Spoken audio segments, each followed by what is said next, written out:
வணக்கம் நண்பர்களே. ஒரு பண்ணையார் வீட்டில் ஒரு எலி வசித்து வந்தது.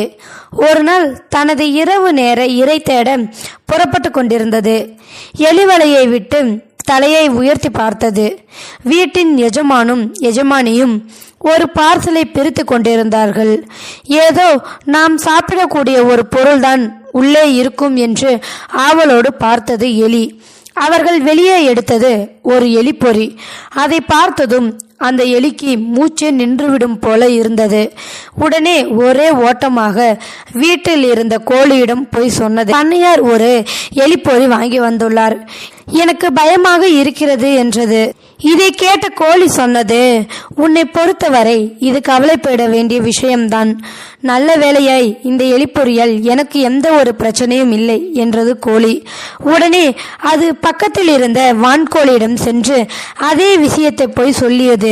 வான்கோழியும் அதே பதிலை சொல்லியதோடு, நான் எலிப்பொறி எல்லாம் பார்த்து பயப்பட மாட்டேன் என்றது. மனம் நொந்த எலி அடுத்ததாக பக்கத்தில் இருந்த ஆட்டிடம் போய் அதே விஷயத்தை சொல்லியது. ஆடும் அதே பதிலை சொல்லியது.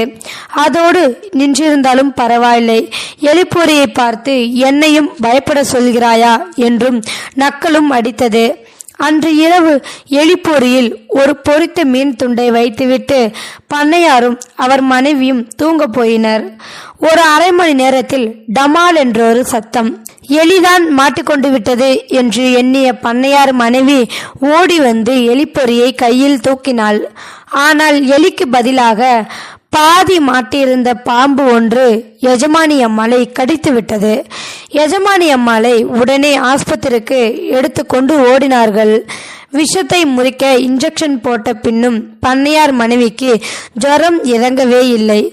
அருகில் இருந்த ஒரு மூதாட்டி, பாம்பு கடிக்கு பின்னால் வரும் காய்ச்சலுக்கு சிக்கன் சூப் வைத்து கொடுத்தால் நல்லது என்று யோசனை சொன்னாள். கோழிக்கு வந்தது வினை. கோழி அடித்து நல்லா சூப் வைக்கப்பட்டது. கோழி உயிரை விட்டது. அப்போதும் பண்ணையார் மனைவியின் ஜுரம் தனியவில்லை. உறவினர்கள் சிலர் நலன் விசாரிக்க வந்தார்கள். அவர்களுக்கு சமைத்து போட வான்கோழியை அடித்தார்கள். வான்கோழி உயிரும் போய்விட்டது. சில நாட்களில் பண்ணையார் அம்மாவின் உடல் நலம் தேறியது.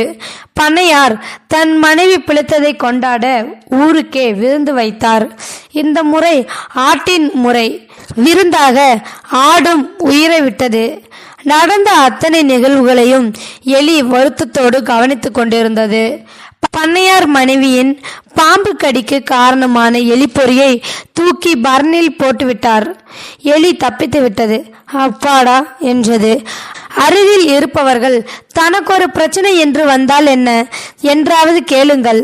ஏனென்றால் யாருக்கு என்ன பிரச்சனை எப்போது வரும் என்று யாருக்கும் தெரியாது. அடுத்தது அந்த பிரச்சனை நமக்கு வரலாம்.